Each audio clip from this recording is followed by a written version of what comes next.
La unidad que nosotras empezamos hace unas semanas, cuando subimos la guía a la página del liceo, que son 2 guías que deben hacer en el cuaderno, se trata sobre la ausencia, el exilio, la migración e identidad. Ese es el nombre de la unidad. Por lo tanto, todo lo que leamos y reflexionemos tiene que ver con esta temática, con la migración, con los inmigrantes, con el exilio, con el destierro y con todos estos conceptos que en la tarea número 1 se les pide que hagan. La tarea número 1 que deben hacer en el cuaderno consiste en definir estos conceptos que aparecen ahí, lo que es prejuicio, xenofobia, exilio, destierro, emigrante, identidad, migración y éxodo. ¿Alguien de ustedes investigó lo que significa cada uno? Yo les voy a ir explicando y ustedes tomen apuntes, las niñas que ya investigaron, escuchen bien y vean si es que van a complementar sus respuestas o si tienen todo completo, simplemente lo dejan ahí. ¿Ya? El primer concepto es prejuicio. Es uno de los conceptos más sencillos y cercanos que tenemos porque es una palabra que escuchamos muy a menudo. Y muchos de nosotros sufrimos este concepto, que nos juzgan antes sin conocernos. ¿Qué es el prejuicio, chiquillas? Como un comentario como negativo Negativo. hacia algo o alguien.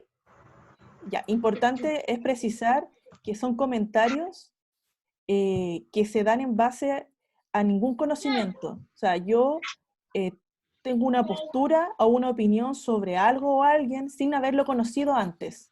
Por eso es prejuicio. Me hago un juicio, una opinión, antes de conocer a esa persona o a ese aspecto que yo estoy juzgando.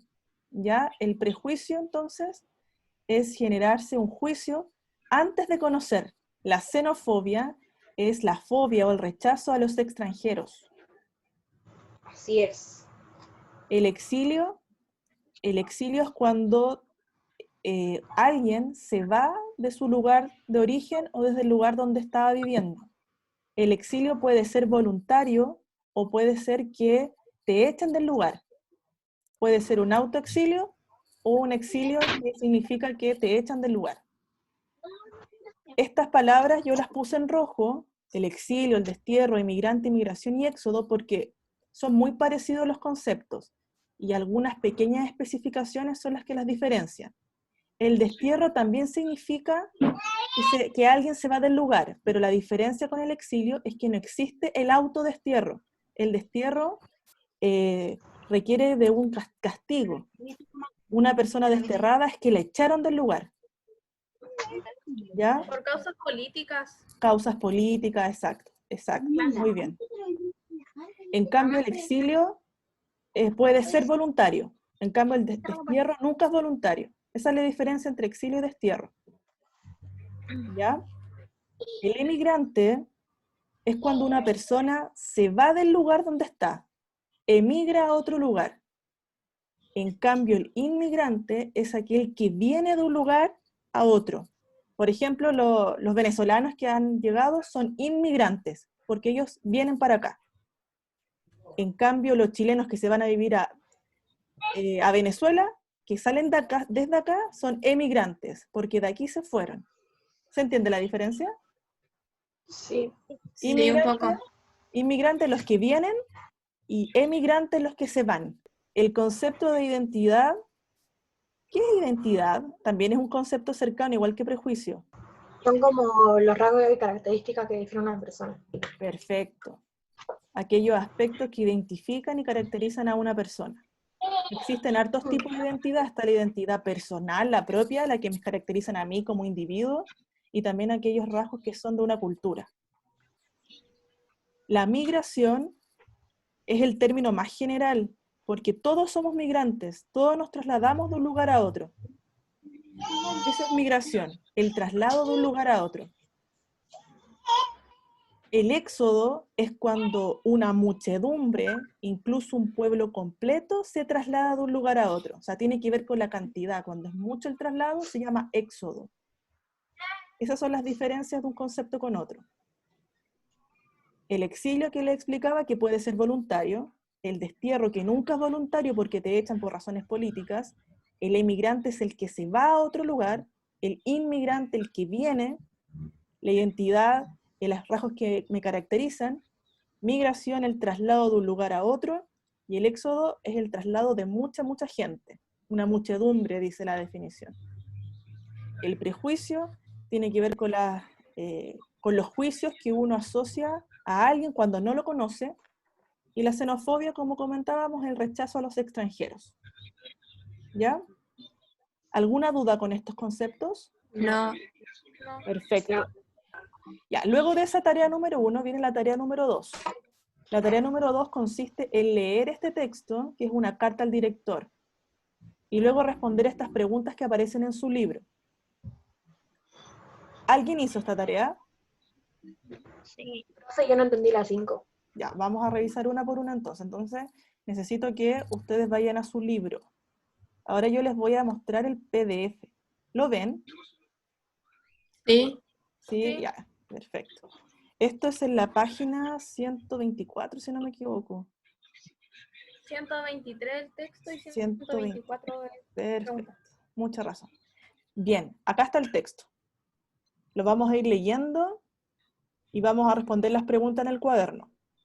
¿Alguien recuerda lo que es una carta al director? ¿Qué tipo de texto es?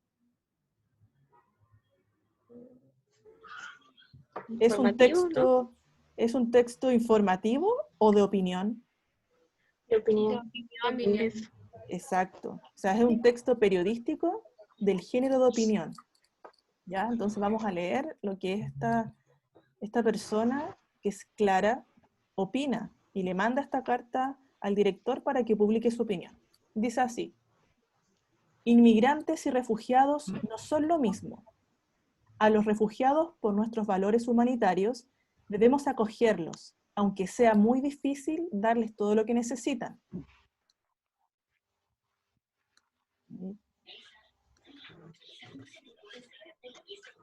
Otra cosa son los inmigrantes. Ellos son invitados a compartir nuestra mesa, lo mucho o poco que tenemos.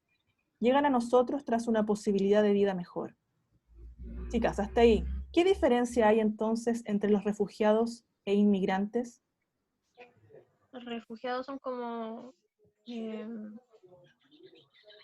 por caridad, ¿Ya? una cosa así. ¿Sí? Se refugia por caridad. Exacto. ¿Y los inmigrantes? Las personas que se van de su país para llegar a otro. Claro, y lo hacen por su propia decisión. Ellos eligen el país, buscan la mejor posibilidad.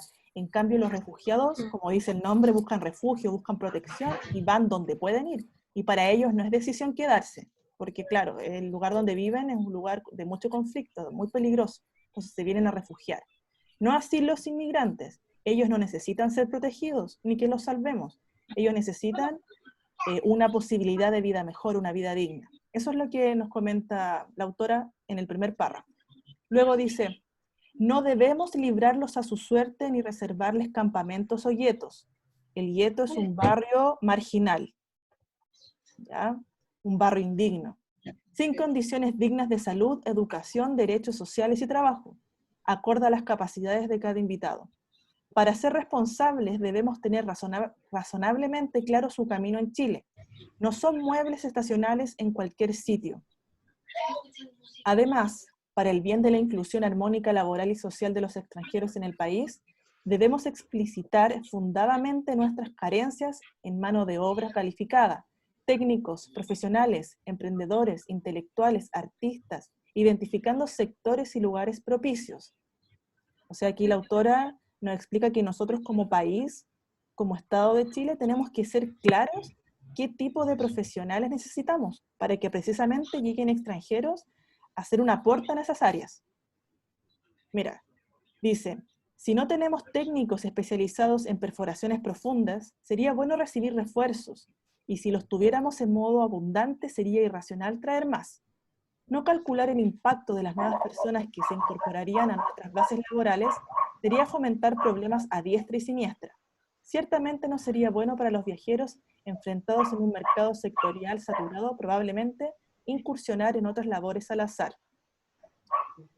Aquí ella, claro, plantea un problema, pero también nos plantea la solución. Que nosotros seamos claros con los extranjeros, qué necesitamos para que ellos puedan optar a llegar a Chile. Y no llegar a Chile y encontrarse sin trabajo y en condiciones indignas.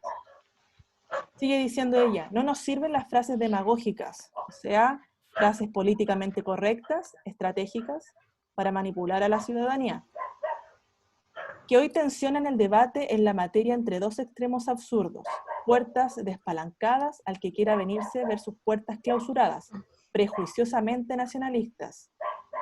Requerimos una política de inmigración fundada en nuestras capacidades sostenibles y en nuestras necesidades. La verdad no es tan blanca ni tan negra. Debemos considerar responsablemente los impactos para los inmigrantes y para el país del ancho de nuestras puertas, como lo han hecho Australia y Canadá.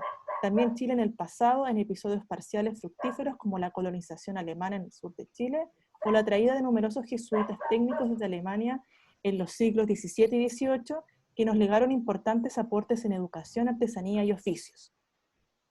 Esa es la carta al director, la opinión de Clara. ¿Hay alguna duda con el texto? No. Sí, claro, una opinión que es bien contingente, porque hay mucho extranjero que ha venido a nuestro país y que muchos de ellos no encuentran trabajo o trabajan en alguna profesión con la que no estudiaron. Entonces es complejo. Bien, vamos a la pregunta 1. Dice, ¿sobre qué tema opina la emisora? Sobre la llegada de extranjeros al país y cómo deberíamos recibirlos. Perfecto. ¿Cómo descubriste que era ese el tema? ¿Qué subrayaste? Mira, quizás ni siquiera subrayaste, quizás con la lectura general te hiciste una idea. La lectura general, como dijo que trataba de eso, además el título, Eso iba a decir. Muy bien. Cada vez que les pregunten por el tema, la pista número 1 que tienen que fijarse es el título. El título te dice el tema. Entonces ahí ustedes la pregunta 1 responden en el cuaderno. El tema del texto es sobre la llegada de los inmigrantes o extranjeros y cómo debemos tratarlos. Listo. Esa es una línea de respuesta. Vamos a la pregunta 2. ¿Recuerdas qué es una tesis y un argumento? ¿Se acuerdan lo que es una tesis? La tesis es como una opinión o idea que uno va a dar y el argumento es como con lo que va a defender la tesis. Perfecto. La tesis se puede demostrar de dos formas. Puede ser con una frase afirmativa o puede empezar con estos marcadores de opinión.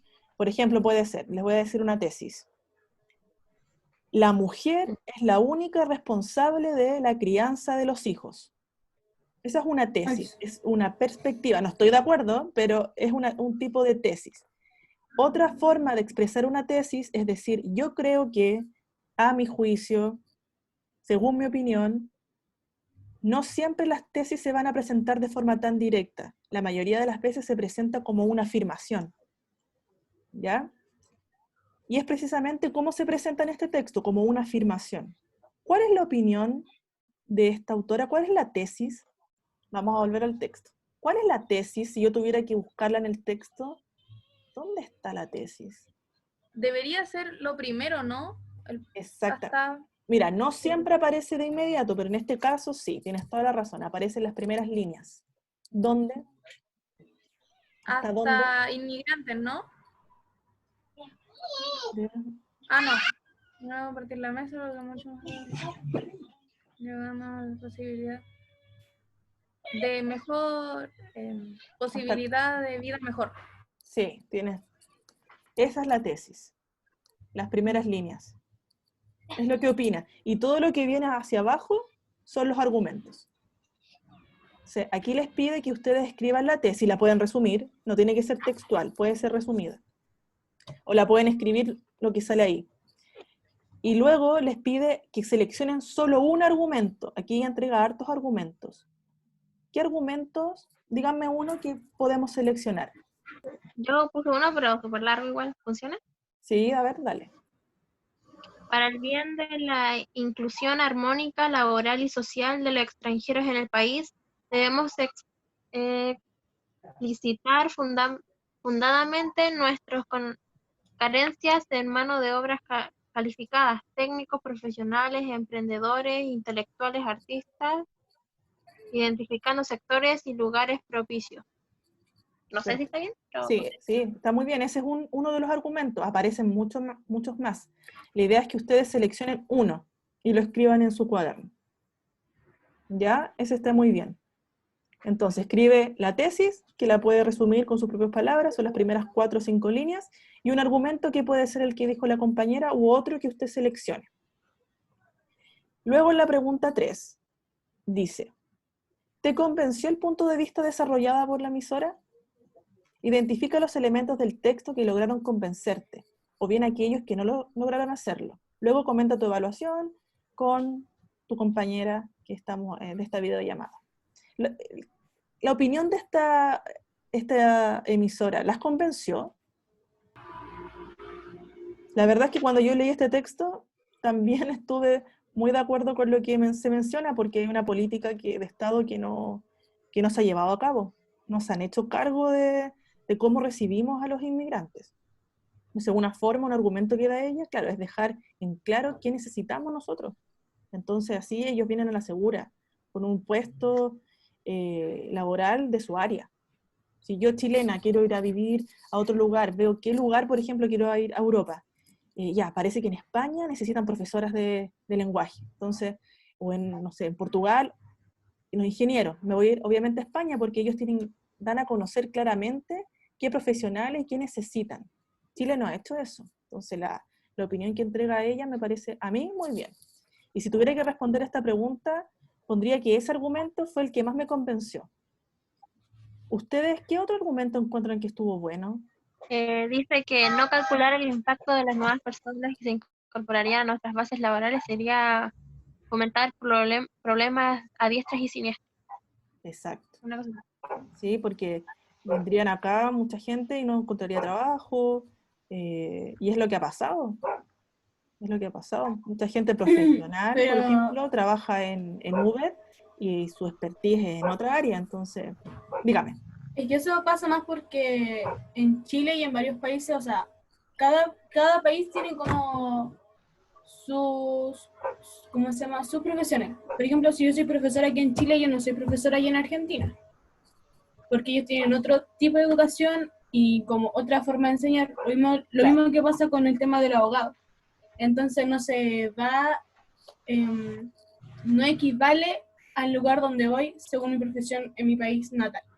Exacto. Muchos se tienen que igualar los estudios, tienen que hacer capacitaciones para poder trabajar en esa área. Exacto.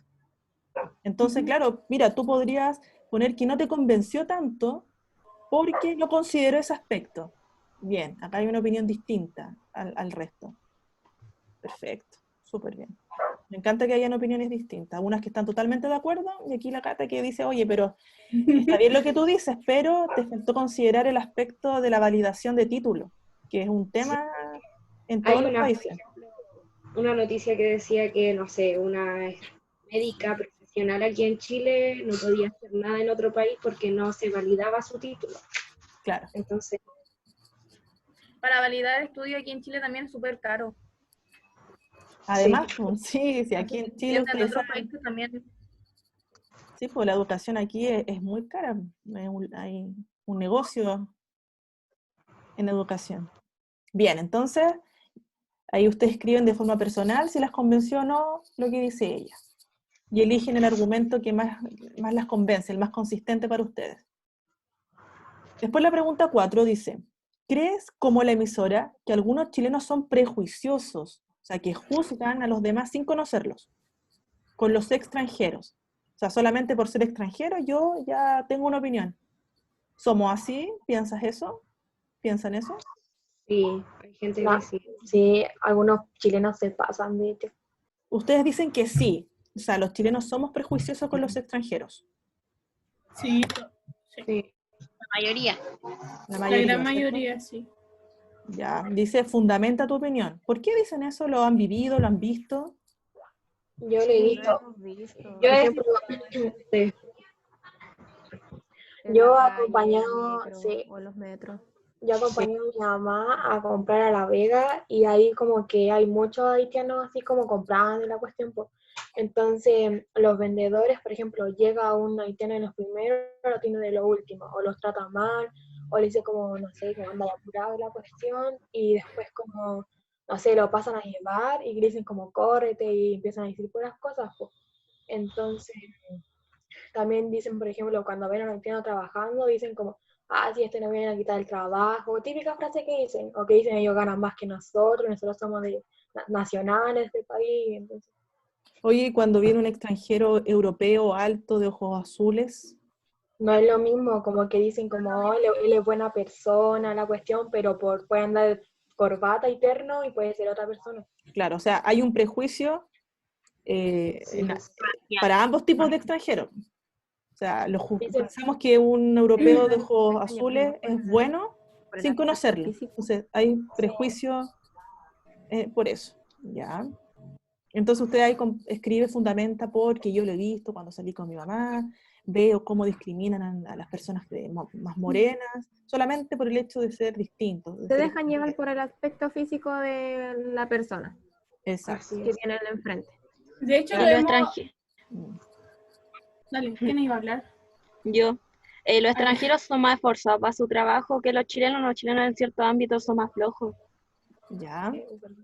Sí, pero eso también es un prejuicio, porque el prejuicio No todos, pero hay unos que prefieren dejarlo para después y ellos lo hacen al tiro porque necesitan el trabajo. Exacto. Entonces ahí cada uno va a escribir su experiencia, su pensamiento de acuerdo a lo que es el prejuicio. ¿Ya? Luego de la hecho, pregunta, en la propia historia como en sí, sale de que porque yo encuentro que tratan mal, como por ejemplo, a las personas con piel oscura, porque habla sobre de que los negros, porque así antes eran, los negros eran los esclavos y los rubios de ojos claros eran los de la realeza. Entonces, desde ahí, desde mucho antes, es que existe esa ¿cómo se llama? Ese prejuicio, ese racismo, ese prejuicio hacia esas personas. Claro. Como que ya está tan de antes que ya se volvió parte de nuestro pensamiento, o el pensamiento de la gran mayoría de las personas. Hay gente que a veces se le olvida que también son personas, entonces lo suben y lo bajan como que si fueran, no sé, animales. Sí, es verdad. Pero hay personas que también son súper prejuiciosos con los chilenos. Por ejemplo, cuando un chileno, no sé, va a Turquía, creo que era, las mujeres guardan la cartera o cierran los bares y así, pues, porque supuestamente son ladrones y jurados. Así. Exacto. Pero no todos somos así que es prejuicio. Chiquillas, miren, vamos a la última pregunta que dice, imagina que debes responderle a Clara. ¿Quién puede leer el apellido? Slaransky. Mediante una carta al director. Aquí no les pide que hagan una carta al director, solamente que hagan un punteo, un esquema de qué es lo que ustedes pondrían en una carta al director que le responden a ella. Dice, haz un punteo o esquema con la estructura y secuencia que tendría. Ya, ¿cómo le responderían esta carta a ella? ¿Qué pondrían? ¿Pondrían que están de acuerdo? Igual en ciertos puntos está como, no más, sino que no me... Falta de desarrollar la idea. Ya, poner más ejemplos quizás. Yo también pondría como... ¿Quién estaba hablando? Ya, en la primera parte podríamos, no sé, un punteo. ¿Qué pondría yo en una carta? En la primera parte, resumen de los argumentos de ella. Después pondría más ejemplos o más argumentos para complementar lo que está diciendo, porque yo en mi carta al director voy a decir que estoy de acuerdo con ella. Entonces voy a agregar más argumentos que van a complementar. ¿Qué otro aspecto podríamos agregar para responder en la carta a ella? Y luego al final una síntesis. Voy a reafirmar la tesis al final. Entonces, al principio puedo poner, vamos a hacer un punteo, ya. Al principio resumen de la carta del director que escribe ella. Después voy a poner mi tesis, y luego voy a poner mis argumentos, y al final una síntesis. Así voy a organizar mi carta al director. Eso es lo que tienen que hacer ustedes, hacer un punteo del contenido de su carta al director, que va en respuesta a esta carta. Eso es todo, no les pide que escriban una carta, solamente lo que ustedes pondrían, como ideas. ¿Ya? Eso, si no lo han hecho, déjenlo pendiente para que lo terminen. Ya, ahora sí. Bien, vamos a hacer la tarea número 3, que es la lectura de este texto. Ya, empecemos. El 11 de septiembre hubo un gran golpe militar en Chile y asesinaron al presidente Allende y murió mucha gente. Y los aviones le tiraron Ajá, me bombas sale al esa Palacio pantalla. Presidencial y en la casa tenemos una foto grande en colores donde está el palacio lleno de llamas. El 13 de septiembre era mi cumpleaños y mi papi me regaló una guitarra. Yo entonces quería ser cantante. Me gustaban los programas musicales de la televisión y me había dejado el pelo largo. Y con los amigos del barrio cantábamos en la esquina y queríamos formar un grupo para tocar en las fiestas de los liceos. Pero nunca pude tocar la guitarra porque el día de mi cumpleaños nos cambiamos a la casa de mi tía que estaba enferma. Y a mi papá supimos que lo andaban buscando para llevárselo preso. Mi papá le escribió después a mi tía y le dijo que vendiera nomás la guitarra, porque a mi tía le echaron de su trabajo en el hospital. Allá en Chile despidieron a mucha gente de sus trabajos y las cosas ahora están muy caras. Paréntesis, si dice que allá en Chile, o sea, él no está en Chile. ¿Ya? Hay que tener en cuenta eso. A mí ya no me importa que hayan vendido la guitarra y que nunca pude tocarla, porque ya no quiero ser más cantante. Ahora quiero ser escritor. En el colegio el profesor me dice que tengo pasta, pese a que no puedo escribir bien el alemán. Claro que yo pienso que eso tiene remedio, porque cuando llegamos con mi papi, mi mami y mi hermano chico, ninguno sabía hablar el alemán. No es que ahora yo me crea God, pero de defenderme me defiendo. Además tengo una amiga alemana. Con la Edith nos vemos todos los días desde hace 3 meses. Estamos en el mismo colegio y después de clases yo voy a visitarla. Y lo que más me gusta es cuando nos quedamos solos en la casa, en que nos ponemos colorados de tanto abrazarnos y besarnos. Yo los sábados voy a ver a jugar al Hertha, al Olympian Stadium, y no estoy muy conforme con la campaña del equipo. Mi jugador predilecto era Costedes. Lástima que el Hertha lo vendiera. Yo encuentro que juega con mucha picardía y me acuerdo mucho viéndolo en acción de un chileno que se llama Caselli, que jugaba ya por el Colo-Colo, que era de la Unidad Popular y que ahora triunfa en España. Además me interesa cómo juega Klietmann en la defensa, que también se parece a otro jugador chileno, el Elías Figueroa, alias el Impasable. Aquí podemos inferir que al narrador le gusta harto el fútbol.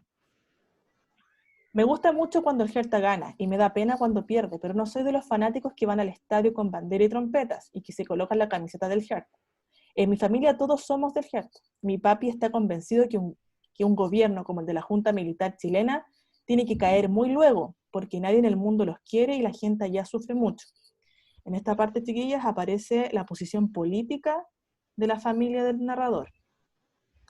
En el colegio, antes ninguno de mi clase sabía dónde quedaba Chile. Yo después se los mostré en el mapa. Muchos se reían porque no podían creer que hubiera un país tan flaco, y en realidad en el mapa se ve como un tallarín. Me preguntaban que cuánta gente cabía ahí adentro. Cuando yo les dije que cabían como 10 millones, creyeron que les estaba tomando el pelo. Yo les dije que en el Estadio Nacional de Chile era más grande que el Olympia Stadium de aquí, y que allá se había jugado el Mundial de 62 cuando ganó Brasil. Segundo Checoslovaquia y tercero Chile. Ellos no saben que en ese estadio después los militares metieron mucha gente presa, y allí mataron a mi tío Rafael, que era profesor, y el mejor amigo de mi papi.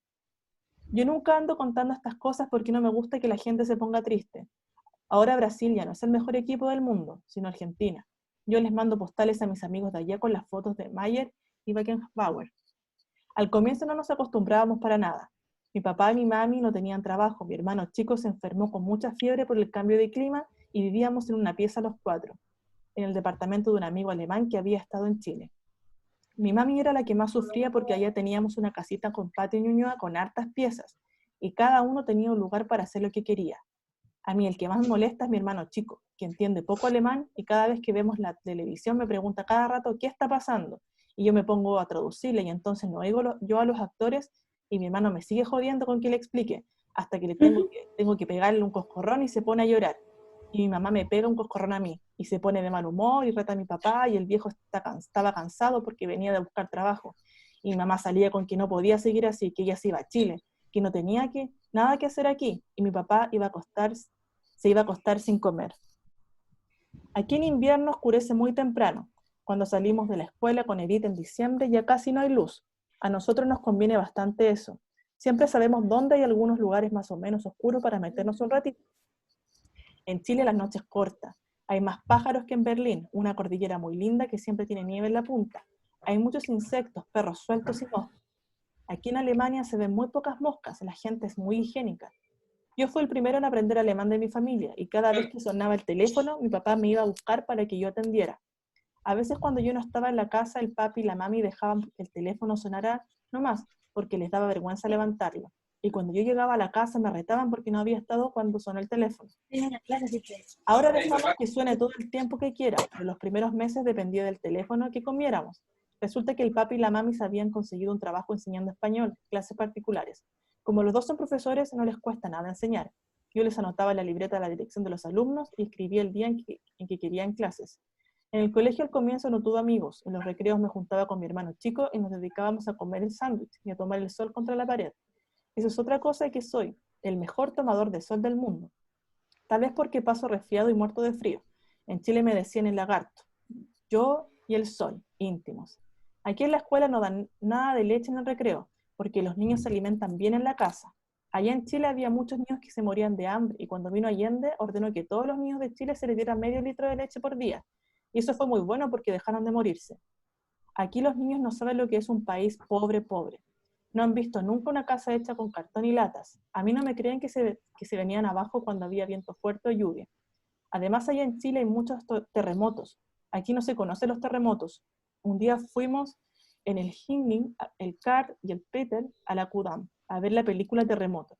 Y cuando el teatro comenzó a moverse, los tres se largaron a reír. Pero a mí me dio mucha pena porque me acordé de Chile. Cuando le conté a mi papá que me había dado pena, me pegó un coscacho. Me dijo que si estaba tonto de andar echando de menos los terremotos, que lo único bueno que tenía estar lejos de Chile era no sufrir los terremotos, y que ahora yo venía y le salía con esa estupidez. Ahí está la lectura, chiquillas. ¿Alguna duda con la lectura? ¿El niño era de Berlín o Alemania? Berlín queda ahí, en Alemania. Ya, chiquillas. Entonces, ahora vamos a responder las preguntas sobre este texto. ¿Ya? Dice, número 1, vamos a responder. ¿Quién narra la historia? Caracteriza al narrador a partir de los datos e indicios que entrega el relato. ¿Quién narra la historia? Un niño. Un niño. No, un adulto. ¿Un adulto Porque, cuenta la historia? Cuando lo está narrando ya es adulto, pues, ¿o no? ¿Sí? ¿Segura? No, un niño. Ya, un niño. Un niño. ¿Qué características tiene este narrador? Que es omnisciente. ¿Sabes? O sea, no es omnisciente, es testigo. No, pero no te preguntan por el tipo de narrador, sino te preguntan por las características psicológicas de su forma de ser. ¿Cómo es? Por ejemplo, yo les decía que una característica del narrador de este personaje es que le gusta mucho el fútbol y que su equipo favorito es el Hertha. ¿Qué otra característica tiene el narrador? ¿Persistente puede ser? Sí, ¿por qué? Porque a pesar de los cambios, como que él trató y trata como de seguir ahí, como seguir adelante. Perfecto. También que tiene facilidad para el idioma, porque fue el primero que aprendió alemán, ¿cierto? Uh-huh. ¿Qué otra característica podemos inferir o que podemos sacar del texto? Bueno, ahí ustedes tienen que poner al menos unas 3 características, ¿ya? Que uno pueda sacar a partir de lo que pasa en la historia. La pregunta número 2, ¿por qué motivo se querían llevar preso al papá del narrador? Aquí la historia no explica por qué, pero podemos inferir. ¿Por qué se llevan preso? Por su pensamiento político. Perfecto, ahí está, esa es la respuesta. Porque ¿qué pasaba en esa época en dictadura? Perseguían a los no se la llevaban. Todo lo que tenía pensamiento como de izquierda. Exacto. Aparte el papá era profesor, entonces también al tener un pensamiento político distinto al gobierno, era peligroso, porque el profesor transmite ideología, convence a la juventud, entonces un profesor que es contrario, mejor hay que sacarlo. Bien, eso es. Después la pregunta 3 dice, ¿cómo definirías el estado de ánimo de la familia cuando llegan recién a Alemania? ¿Cómo se sentían ellos? Mal. Se sentían como confusos porque aparte no saber el idioma, no sabían qué costumbre tenían. Entonces. Claro, muy bien. Y también sentían vergüenza porque como no sabían el idioma no querían contestar el teléfono.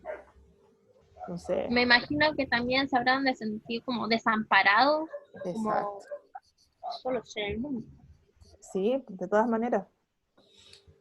¿Por qué la mamá en un momento dice que se quería ir de Chile? ¿Por qué? ¿Qué comodidad tenía allá? Su comodidad porque, o sea, Casa y se sentía cómoda. Claro, ¿Ah? ¿de qué comuna era? De Ñuñoa. Ñuñoa, No, bien, tienen buena memoria. Claro, en Ñuñoa, en una casa, cada uno tenía su pieza. En cambio, en Alemania viven con un todos. patio grande. Exacto, eso es lo que echa de menos ella. Entonces se sentía mal, mal, y extrañando mucho las comodidades que tenía en Porque allá Chile. en Alemania vivían en una pieza. Sí, En una pieza. exactamente. Muy bien, esa es la respuesta. 4. ¿Qué relación tiene el narrador con los hechos de la historia que cuenta? ¿La vivió? Sí, La vivió. Exacto, esa relación tiene, o sea, una relación directa porque es su propia historia. Esa es la respuesta. Bien, porque la vivió en carne propia la historia que cuenta.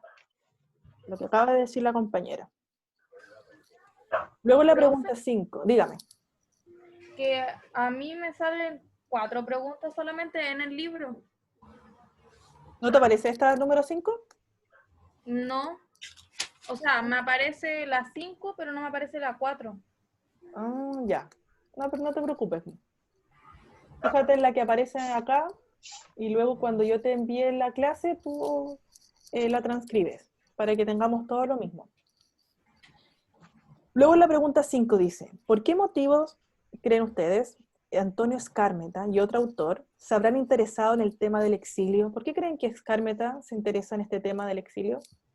Porque lo vivieron, tal vez. Claro. Sí, pues de hecho cuando leímos en la pequeña biografía del autor, sabemos que él vivió el exilio, y precisamente en Alemania. Entonces como que esta historia es una mezcla de ficción y de su propia vida. A mí me sale la pregunta 4 como la 5. Ya. Tengo solo 4. Ya, entonces deja pendiente la pregunta que no te sale, déjala ahí pendiente porque vas a tener que responderla después. Deja el espacio.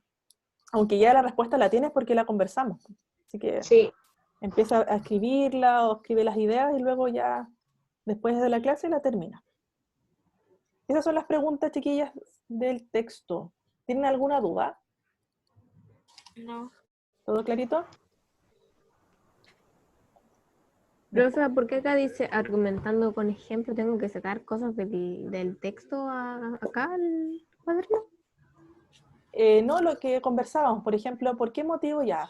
Los motivos que estos autores escriben del exilio es porque un motivo que entregó una compañera es porque ellos vivieron en el exilio. Entonces, esos ejemplos, Comprendo. claro, con ejemplos, con argumentos, a eso se refiere.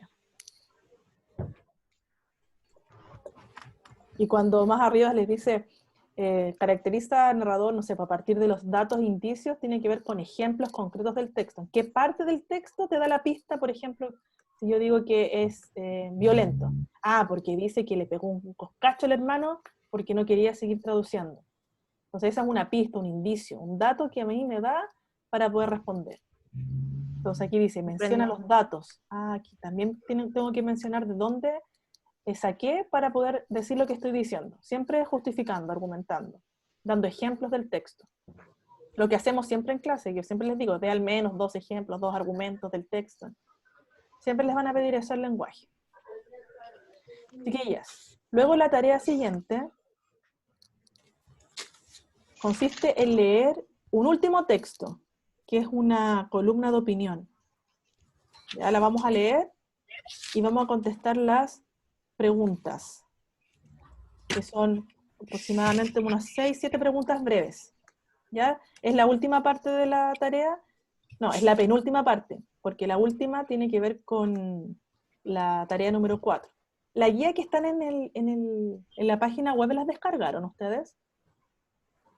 Yo sí.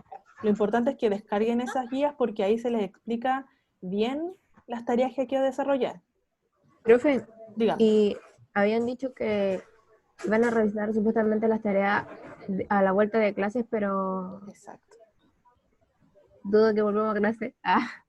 Entonces Profe, la escaneo nomás y se las mando. No, mira, apenas volvamos a clases, que puede ser ahora fin de año o puede ser el próximo año, en algún momento tenemos que volver. Cuando llegue ese momento, nosotros, No sabremos si vamos a llegar al 2021, profe. nosotros lo primero que vamos a hacer es pedir el cuaderno para revisar estas tareas, que son 2 guías que se hacen en Año el que cuaderno. sea. ¿Ya? Profe, yo Dígame, ¿qué duda tiene? Hay una tarea que nos mandaba como un link donde salía como la página del Mineduc, donde habían estas guías de lenguaje, como por semana. ¿Eso también cuentan o esas son aparte, como un apoyo? No, no es aparte como un apoyo. Aparte que en ese link está el libro de lenguaje de segundo medio. Entonces, para que tú accedas a ese libro y si no lo tienes físicamente. Pero no es una página de apoyo, no, nada que obligatorio que nosotros exijamos. Lo que sí es obligatorio es que estas guías estén hechas en el cuaderno. Entonces estamos haciendo la guía 1 del cuaderno. El otro viernes vamos a revisar la guía 2. ¿Qué les pido yo la próxima clase del viernes? Que la guía 2 la tengan leídos los textos del libro, porque así nos demoramos menos en corregir, ya porque ahora estamos leyendo recién los textos y nos demoramos. Entonces la idea es solamente resolver las dudas. En caso de que no puedan responder alguna pregunta, la dejan en blanco, pero continúan con la otra, avanzan. Y vamos resolviendo las dudas cuando tengamos la clase el día viernes a las 4. Ahora vamos a leer el último texto que se les pide en la tarea. Se les pide, ¿ven el libro? Sí. ¿No? Ciudad de Inmigrantes. No, Sí. pero yo lo tengo aquí en el teléfono. Ah, ya. El texto que vamos a leer ahora se llama Ciudad de Inmigrantes y es el último texto que vamos a leer. ¿Ya? Y vamos a contestar las preguntas que aparecen a continuación. ¿Ya? ¿Están atentas? Sí. Ya, listo. Vamos a empezar la lectura. Dice, decidir dejar la patria conlleva pesadumbre y resignación, especialmente cuando hay un par de manos trabajadoras atadas que se desesperan en su impotencia. El inmigrante que ve en el trabajo su única redención, o sea, su única salvación, de sus males está dispuesto a todo. Su primer lugar de llegada es una habitación paupérrima, lo más económico que ofrezca el mercado. Casi no habita, apenas pernocta, o sea, apenas pasa la noche. Con la vista al frente, la cabeza puesta en sus esperanzas y el corazón en la familia distante, vive una existencia en suspenso a la espera de mejores días y lo poco que gana lo envía a casa. Afortunadamente, en el centro de Santiago se comienza a regular el sistema de arriendo y subdivisión de propiedades para combatir los tugurios decimonónicos, con que algunos compatriotas hacen negocio a costa de sueños desterrados. A la dignidad suspendida, los expatriados deben sumar nuestra xenofobia, esos miedos e inseguridades revestidos de prepotencia que exigen al extranjero pasar inadvertido. Como si todos nos fuéramos hijos de algún tipo de inmigrante que alguna vez preparó esta tierra para que fuese como nuestra. En los ojos de los haitianos, dominicanos, peruanos, veo los pesares de nuestros antepasados, esos que dejaron la patria o el campo, que cambiaron el sur por el norte, el asadón por el maletín, la guerra por un boliche de botones. Asadón es una herramienta, sí. Después dice, con el cinturón muy apretado, muchos inmigrantes consiguen establecerse y surgir. Se acercan a sus coterráneos y establecen redes solidarias que suplen, aunque nunca reemplazan, la familia ausente. Buscan vivir cerca unos de otros y algunos aprovechan las necesidades de sus pares y sus melancolías, importando pequeños trozos de la tierra lejana, tesoros afectivos que inyectan nuevas fuerzas al alma peregrina. Así la ciudad se va llenando de nuevos colores, perfumes y voces en este país de la perseverancia. Los lugares se diferencian, la complejidad nos educa en el respeto y la cultura urbana se enriquece. Y un día cualquiera, sus hijos amanecen hablando con acento chileno. Esta es una columna de opinión, otro texto de opinión periodístico, y también habla de este tema. Vamos a leer las preguntas y a contestarlas.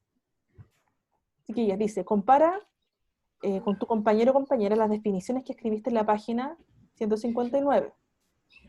Nos estamos quedando sin tiempo. Y completa o modifica lo que estimes necesario. Ya, no creo que alcancemos a responderlas todas, pero vamos a responder la número 6. Dice la número 6. Estas son las palabras que se refiere a la pregunta. Desterrado y expatriado. ¿Se acuerdan lo que era desterrado? Que lo sacan de su... Que lo sacan del lugar. Lo sacan de un lugar. Que lo sacan No, Ya. que lo sacan de su ay, no sé. De su país, de su tierra. Eso. ¿Ya? Por motivos políticos. Exacto. ¿Y qué será expatriado? Ese término tiene relación con abandonar la patria, pero no necesariamente porque te echan. Puede ser voluntario igual que el exilio. ¿Ya? Entonces, ¿alguna de ustedes había hecho esa pregunta? Yo no. Entonces vamos a definirlo. Entonces, la pregunta 6 van a definir desterrado, que ya lo hicieron en la pregunta 1, y expatriado también lo van a escribir. O sea, escriban ahí la palabra, 2 puntos, y luego lo completan. Luego la pregunta 7 dice, ¿cuál es el ¿Desterrado y qué, profe? y expatriado? Lo buscan en el diccionario y luego lo completan. ¿Cuál es el tema? Vamos a la pista que nos da el título. ¿Cuál es el tema de este texto? La ciudad de los inmigrantes. ¿Ya? O sea, las características de esta ciudad de inmigrantes, ¿cierto? Y nos explica, nos detalla cómo es esta ciudad de inmigrantes. Como el mundo, así, por así decirlo. O sea, no el mundo, sino la ciudad que está llena de inmigrantes.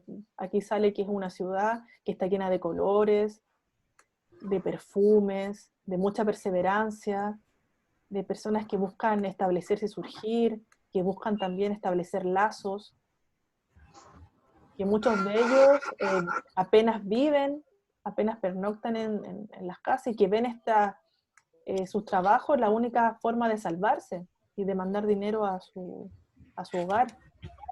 Entonces es una ciudad muy sacrificada, con muchas características. Entonces, el tema entonces, las características de una ciudad de inmigrantes. ¿Cómo lo descubrimos? Vimos el título y ahí fuimos más o menos armándonos la idea por medio del título. Es una gran pista el título. Entonces, explica cómo conseguiste siguiendo las pistas del título. Siempre esa va a ser nuestra estrategia siempre con el tema. Luego, la 8. ¿A qué se refiere el título de la columna? ¿Cómo es una ciudad de inmigrantes? Yo les di hartas pistas. Llena de colores. Ya, una ciudad, entonces vamos escribiendo. El título se refiere al tema de esta columna, y cómo es la ciudad de inmigrantes. Es una ciudad llena de colores. ¿Qué más? Algo de perfume, decía. Llena de, claro, de diferentes aromas, perfumes. ¿Qué más? En el último párrafo está más detallada las características. Profe, ¿sirve diferentes costumbres o no? Exacto, diferentes costumbres, sí. Y que esas costumbres, aquí dice que hace que la cultura se enriquezca. Vamos adoptando costumbres de otras culturas y vamos mejorando, vamos creciendo. ¿Qué otra característica tiene esta ciudad? Estoy preocupada. Acá dice nuevos colores, perfumes y voces en este paisaje de la perseverancia. Es una ciudad donde predomina la perseverancia, exacto, el sacrificio. La complejidad nos educa en el respeto y la cultura urbana se enriquece. Ya, luego en la pregunta 9 dice, ¿cuál es la tesis? ¿Cuál es la opinión de esta autora? Decidir dejar la patria conlleva pesadumbres y resignación. Sí, son las primeras. Mira, nuevamente la tesis aparece al principio. Que aparezca al principio no quiere decir que no aparezca después. Después se va repitiendo y se va reafirmando la tesis con otras palabras. Pero claro, la tesis, la opinión, es que ser inmigrante es súper sacrificado. Sobre todo... Acá dice, a la dignidad suspendida, los extrapiados deben sumar nuestra xenofobia. Sí. Estos miedos e inseguridad revestidos. No sé qué es revestido. Mira, vamos a quedarnos con las primeras líneas como tesis, ¿ya? Porque luego se repiten y son argumentos que avalan esta tesis. Entonces ustedes la pueden escribir textual o la pueden escribir con sus palabras. Como lo difícil que es ser inmigrante y llegar a una ciudad totalmente distinta. Luego dice, revisa la página 149 sobre la argumentación positiva y negativa. Ya, la argumentación positiva es cuando se nombra la tesis y luego se dan argumentos de por qué esto sí es así. Por eso dice positiva. Y la negativa se da una tesis y luego se explica por qué esto no es así. ¿Queda claro? ¿Aquí afirma o niega la tesis? Afirma. No entendí. Entonces una positiva. La positiva es cuando se afirma la tesis. Se dice sí, esto es así y se dan puros argumentos a favor. La negativa es cuando se da una opinión y se dice por qué no es así. Se niega, se dan argumentos en contra de esa tesis. En este caso, ¿se dan argumentos a favor o en contra? A favor. Entonces, A favor. entonces positiva. Entonces, tienen que explicar por qué se dan argumentos que reafirman la tesis, son argumentos que positivos en relación a la opinión de la autora. Después dice, ya miren, nos quedan 2 minutitos y nos van a quedar pendientes estas 2 preguntas. ¿Qué les pido? Que el próximo viernes esas preguntas estén respondidas, ¿ya? Y que solamente las revisemos, ¿ya? Ya. Dejar de compartir. Entonces, yo ahora les voy a mostrar la última actividad. ¿La ven? Sí. Ya, la última actividad de esa tarea, de esa guía, después de terminar las preguntas que nos quedan pendientes, es escribir un texto de opinión sobre los emigrantes, de 7 a 10 líneas, un comentario con respecto a este tema. ¿Qué opinan ustedes sobre los emigrantes en Chile? 7 a 10 líneas sobre lo que piensan. Esa es la última actividad. Entonces, les queda pendiente responder esas 2 preguntitas, la 11 y la 12, que la van a hacer solitas. Luego van a responder la 13, que tiene relación con esta ficha que está a la derecha. Y también les queda pendiente hacer este texto de opinión, que es este comentario. Luego van a descargar de la página del liceo la segunda guía que se hace en el cuaderno, que aquí la tengo, guía 2, que también consiste en definir algunos conceptos, leer unos textos, hacer unos esquemas de algunos conceptos que aparecen ahí, la perspectiva del narrador, la visión del narrador, tienen que realizar un esquema, un resumen de lo que aquí aparece, y luego tienen que leer un cuento que es súper bueno, que se llama La Divina. Ya no se van a arrepentir, a mí me gustó mucho. Es un cuento que está en la página 272 a la 274. Y lo mismo, responden las preguntas que aparecen en el libro. Y la última tarea de la guía 2 es escribir un resumen de este cuento y sacar las palabras más importantes de la guía. Esa sería la tarea número 2. Entonces, ¿qué les queda pendiente? Las últimas preguntas de la guía 1 y hacer toda la guía 2. Y la misión de la próxima clase sería revisar todas las actividades y ver las dudas. ¿Ya?